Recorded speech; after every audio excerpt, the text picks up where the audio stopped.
What's up guys, Wraec is here with a new video, and today we got a bunch of info about the upcoming 1.34 update and all the things that are going to be released within this season up till the end. They released the new roadmap for this that I of course have right here, and we can already see there are a bunch of changes in there. Also what we have, and what is also pretty cool, we have the patch notes for the 1.34 update, and those have a lot more info in there than this graphic. But we're going to focus on this graphic first because there are some very interesting things going on. First of all, Ravaged Realm is going to return. There were some people doubting it. I made the video yesterday speculating about the boss that is going to be in there. If you haven't seen that, maybe check it out. Puzzle also did a video about this topic, and some people I saw in his comic speculated that Ravaged Realm might not even appear because, well, the time till the end of the season is so short.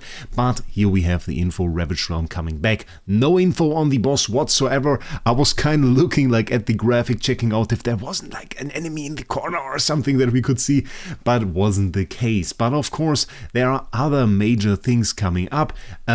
Main part of this is the Shemira release that we're going to see on the 24th, so 8 days till that, and that is going to be pretty cool.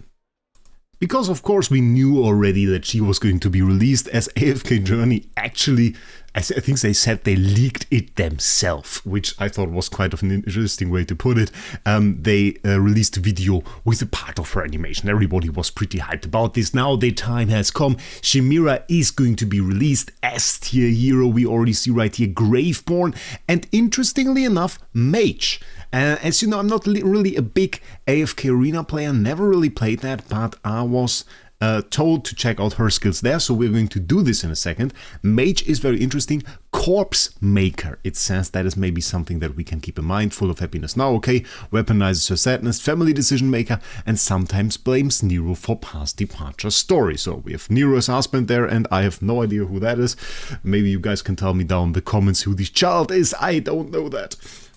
And the recommendation for the speculation of her skills was that I shall take a look at her awakened form in AFK Arena, because many people say, well, the current heroes that are released to AFK Journey are a little bit closer to the awakened versions of the heroes in AFK Arena, and I tried to test that to find out. So I also took a look at Athalia, and awakened Athalia, we can kind of just read her skills if you are like me and you've never played AFK Arena. Athalia descends from the heaven, creates a judgment sphere that lasts for 5 seconds, targeting the enemy with the highest attack rating, dealing damage with 350% to target while knocking back all enemies. And that already kind of sounds like a mechanic that we know. Like the Judgment Sphere, maybe not so much, but dealing huge damage to the enemy with the highest attack, or in this case the highest damage rating. Like, it is, from the vibe, it is the same. It is not literally the same. You know how this translates in AFK Journey. She just targets the highest damage dealt enemy and deals massive damage to them with true damage. That is of course something massive. And of course in this situation we don't really have her skill effect that we have in AFK Journey, where she becomes her lance. So that is also a big difference. And also this class of course doesn't stay the same always. We see warrior over here. Roll burst damage makes sense also for AFK Journey. So let's take a look at Shemira for this. Here we have Graveborn type intelligence class tank. That won't stay the same. We already saw that. A roll tank probably also not going to stay the same. We are going to get a mage there. And I don't think we have like a tanky mage in that regard. Not really. Corpse Maker we saw. And we kind of can take a look at her ult. I have a passive there. Shemira receives 20% less damage when taking physical damage or damage that ignores defense. 70% is converted into magic damage, which is a super strong ability, would be a super strong ability in AFK Journey, but I'm not too sure, like, with the switch to mage, that we are necessarily going to see such an ability there. Because that, in my opinion, like, that is an ability for tank. It would be cool. I would definitely appreciate that, but I'm not too sure it's going to happen. Shemira wields soul flames to unleash the power of the lantern chain, dealing 3 strikes of damage equal to 15% of her max health to all enemies. She also pulls out the souls of the nearest and farthest enemy hero to generate ephemeral spirit that last up to 5 seconds. Ephemeral spirits have 50% of the hero's health and 30% of their defense. When an ephemeral spirit takes damage, 70% is passed to the hero, but the damage passed in a single strike strike cannot exceed 50% of Shemira's max health. Up to 2 ephemeral spirits can be pulled out of each enemy hero. And if we can kind of take that into account, Corpse Maker, what we saw on the picture, that kind of makes sense for her to be kind of a summoning type. Summoning type is something that I have been waiting for. I like summoning heroes. We got Florabelle there to an extent, we got Burial. They were never really that great. Florabelle for some time has seen no play at all in this season number 3 that we are currently in. And getting a very strong Graveborn summoner is honestly my dream. I'll be honest. I love that. I love Graveborn heroes at the moment, and getting a Graveborn summoner would be wicked. Absolutely insane. Then next up we have this ability that only works when we can block the enemy energy drain, reduces or blocks enemy energy drain. I don't think we're going to get something like this. So this part, I'm not too sure. And then we have a Soul Sanctuary effect for her and the ally with the lowest HP. Prioritizing backline heroes won't play an effect. Display its most debuffs on target, grant immunity control during the effect, which would be crazy if we had her as a hero that would be able to give another hero unaffected. Like just giving the backmost hero unaffected. And then you put there like Cryonaya there or something and she's just like unaffected. Would be pretty crazy. And that is also interesting. While the effect is active, direct damage in a single strike for an enemy cannot exceed 60% of the target's current health. So, if we get that, that is a serious hit to Athalia. So honestly, when I read this the first time, and I'm of course not reading through this the first time now, when I read this the first time, my immediate thought was like, oh, well, if you were thinking about summoning Athalia for PvP, maybe wait a second. I mean, still dealing 60% of the HP of an enemy unit in one single hit is great, but I think kind of the one-shotting potential of Athalia is a big selling point for her. And then maybe wait a little bit before you summon Athalia and see what Shemira can do. Might be that she's pretty strong, and might be that we see a Graveborn revival here. Third skill, when an allied hero is defeated, Shemira will delay the death and keep them fighting up to 5 seconds. No way they do that. Like, that is way too crazy at the moment. If you do that, yeah, that is the end of PvP, basically. That is just too insane. 5 seconds is super long time at the moment in AFK journey.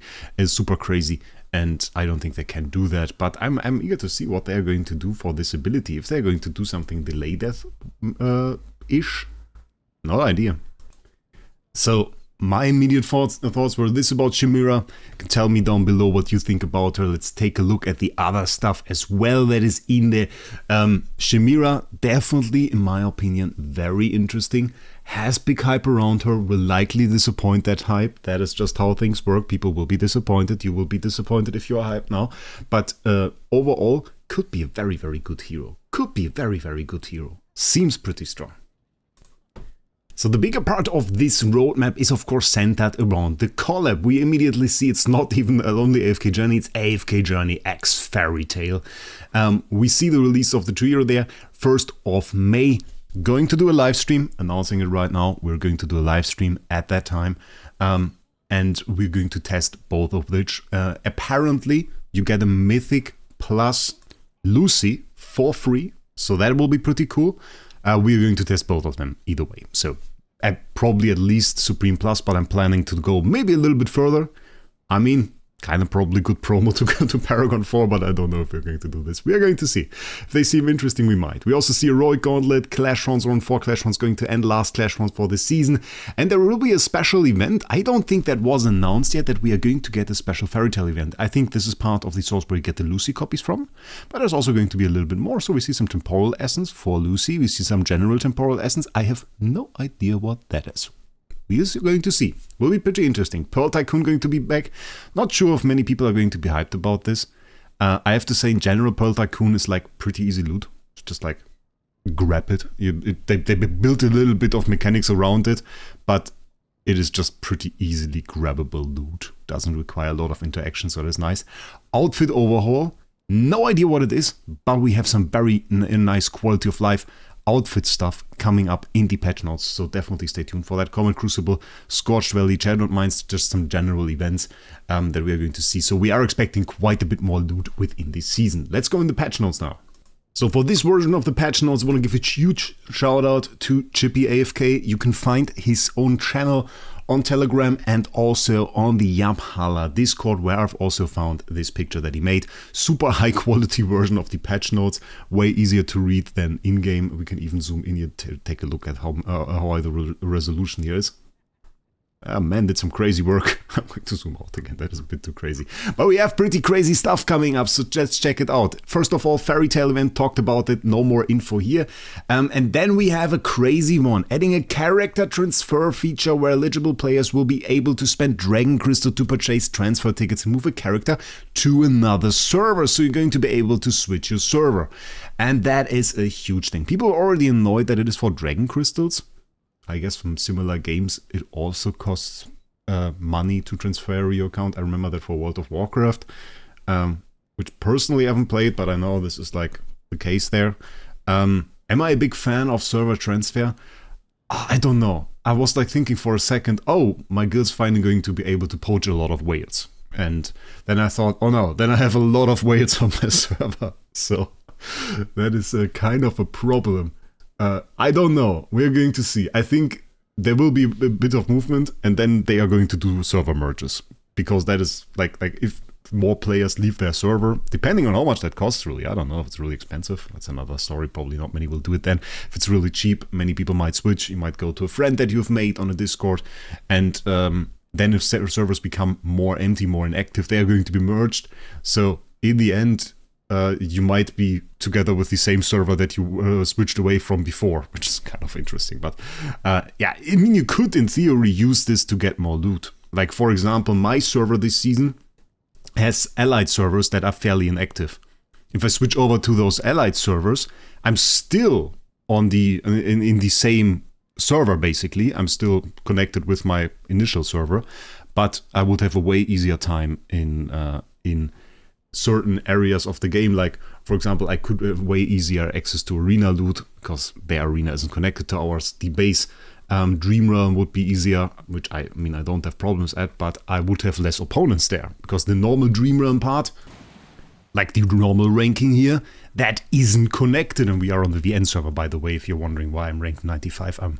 My absolutely inactive VN account.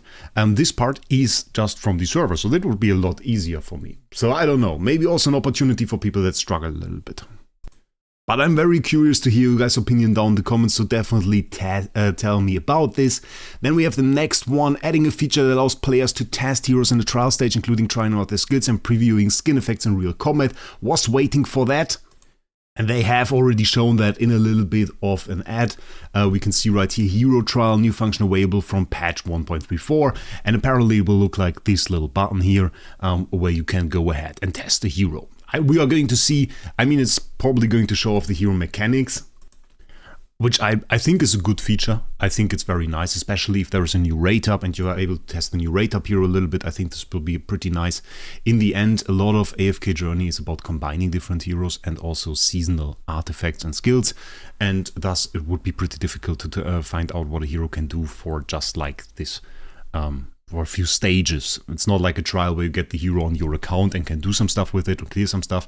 It seems to be like just a stage that you can fight. So I don't know, but at least gives you an idea of how the hero works, so that is good. Next one is one where I've been waiting for, adding more fashion customization options where players can rotate and reposition the back headwear and face pieces. So that is insane. I was hating, and honestly quite recently still hating. Was it my last video? I was even in my last video, I think, hating on it. About like the distance and general positioning of back pieces, which I think was horrible. So if they are going to do something for this and like allow us to reposition this a little bit, absolutely great. Absolutely great. Giving players more option in that regard is kind of insane. I don't know why, but I think there are very rarely any games where I appreciate cosmetic pieces, really. I think it was like this in AFK Journey and in Warframe, where I really went for cosmetics. I've never really said that I played Warframe, by the way, but that doesn't matter. But here, I kind of go for it and I like it. So that is something that I deeply appreciate, and maybe you guys too. Maybe you always already have some ideas of what you can do. We are going to experiment with it. We are going to make a video about it probably, even though it seems a little bit silly. 5, adding Hugin and Bonnie's soul sigils to the season store. The 2 heroes I want from this. I haven't been saving up my soul sigils, or my season tokens I should say, for the entire season, just for the release of Hugin and Bonnie, because I want to go and spend all my season tokens on them. Which seems also a little bit stupid at this point, but I like both of those heroes very much so, and we are going to get a ton of copies. One more sidecar request, Dearest Child, so much to the end of the season, very, very nice. Quick swap option for season faction talents. I think they are referring to the resetting stuff. I'm not entirely sure about this, and also don't hate on my noob account here, but in the end of the season what often happens is that I want to max out this last node, which has 10 levels, and in the last season, for example, I didn't have enough tokens to do that for every single skill. So what I did was I used talent reshapers to switch my stuff around every single day. So when it was the Wilder day in Ravaged Realm, I switched my stuff to the Wilder faction skill. If it was Mauler day, I switched it over there, and I think they are going to make this a little bit easier to do, so that you can just say, okay, I move that all over to Mauler very, very quickly. But I'm not too sure about this. But this patch is going to arrive before Ravaged Realm, so it would make sense.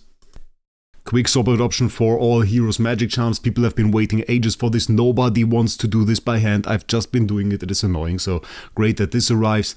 Adding more functions to the battle recording feature, including pause, rewind, switch team options, along with various UI improvements. Absolutely great. As a YouTuber, working with battle recordings all the time, trying to do PvP videos and trying to show different stuff also in a recording situation.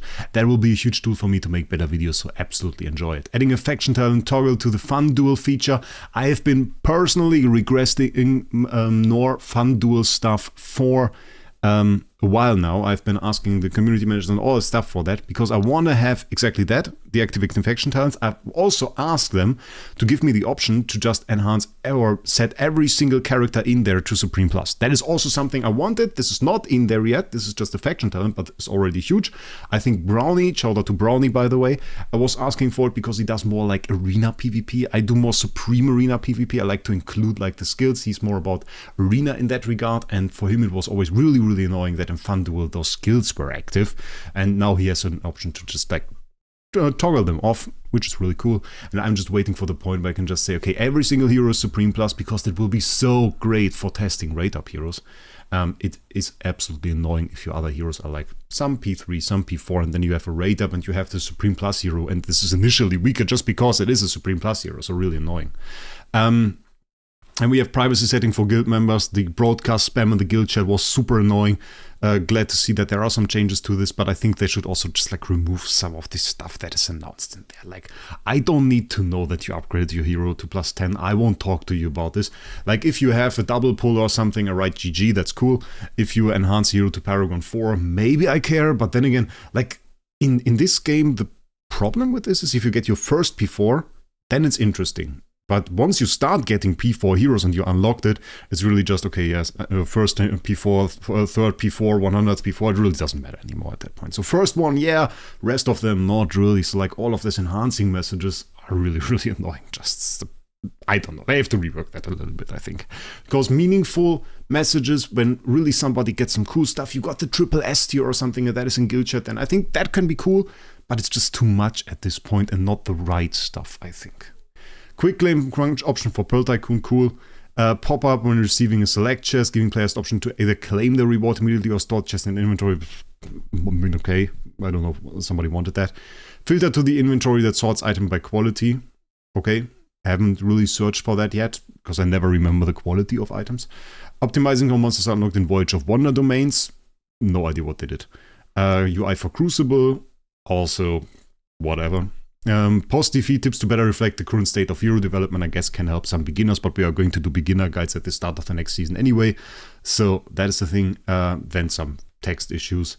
And then we have phrasing and in-game description. And then we have one more interesting thing, which is actually Harak Deep Sea Ravager. If you guys don't know, 1.24 was the last update of the last season, and in that they addressed some issues with Harak eating heroes. First of all, it was rather hard to distinguish which hero Harak is going to eat first, because he was going by lowest HP, which was really annoying, so they changed that.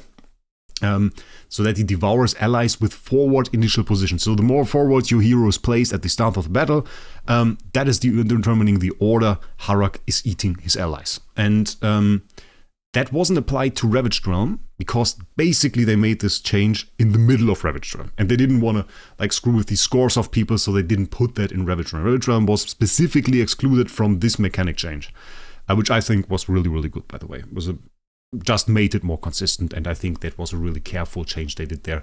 And I like Wraec and the way he works now, so everybody was really happy with this in the end.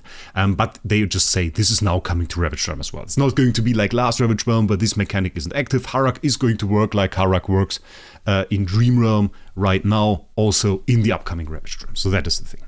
Arcane Labyrinth issue where air resistance crest occasionally failed to knock back enemies as intended. I haven't noticed. I have played Arcane Labyrinth recently. Do you want to get some Arcane Labyrinth videos? I think I did 1 or 2 and they failed horribly. So if you guys write down in the description or in the comments that I shall do an Arcane Lab video, I will do that. It has a little bit of importance, even though it wasn't upgraded. I kind of followed a guide on Yapala for this and got a whole lot better at it. Not really super good, but a whole lot better. And I can maybe make a guide video or something. Maybe we can make that happen. I don't know. Adamant reward is skill used by Syndicate force could ignore effects that prevent fatal blow damage. Okay, yeah. I mean, it's probably annoying for people that use Brutus. Wasn't really a meta hero this season, I think. So yeah, overall some great changes, some great updates, some great quality of life as well that is going to be released here. There's one more thing. There's this little symbol over here. So there can be an event on the 23rd. Maybe. I don't know. Maybe this is the new season release. I have no idea. I got no info about this. I know the next season has to be closed somehow. So this is probably the last update we get before the new season. Ravaged Realm historically ends rather close to the next season release. And while this might still be delayed by a week or two to kind of optimize it, I expect that we get a pioneer testing phase rather soon. So there will be some info on the new season coming up very soon. I actually have a little bit of info on the new season already. But maybe a little bit of story. I can't tell you what I know about this season because it was really, really funny how they leaked it. And I can tell you the story. We are above 20 minutes. Anyway, if somebody wants to watch this video, they want to watch a long video. Anyway, we can add a little bit of 30 seconds to it. So basically, I found in the last Pioneer testing server, they accidentally leaked the name of the season, which was really, really funny. They accidentally leaked the name of the upcoming season. And it was in some UI option I found. And I was the only one that found it because I searched for the name on Discord of the season. Nobody has ever mentioned it. So apparently nobody else has seen it and they asked me to not share it around. I sent the name to the community manager. I was like, hey, what is, and then the name obviously, and he was like, how do you know this? Where do you got this from? Did somebody tell you about this? He immediately suspected there was a spy or something in Farlight, which I thought was pretty funny. But in the end, they asked me to not share it. And yeah, I know the name of the upcoming season. We all know the theme of the upcoming season already. So that is going to be interesting. I'm hyped for this. Another season release. Season release is always the better time. This time around is like for content creation a little bit slow, I have to say that. But yeah. At least we're having a good May coming up with all the patch notes, with the collab that I'm absolutely excited about, so that will be great. And I would say with that, I wish you a great day. If you want, leave a subscription down below, definitely appreciate that. And we'll see us in the next one.